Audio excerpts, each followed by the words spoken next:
কি রান্না করছিলাও?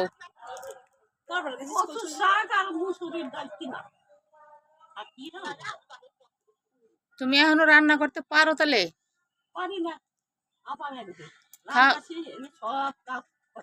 খাওয়া দাওয়া করছো? খাওয়া দাওয়া হয়ে গেছে? তোমার বয়স কয় বছর হলে যে? কইতে পারবো না। ঠিক আছে।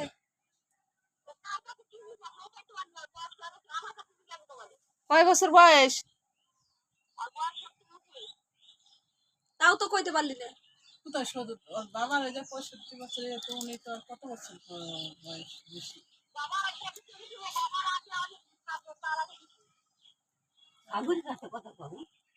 না জুস না।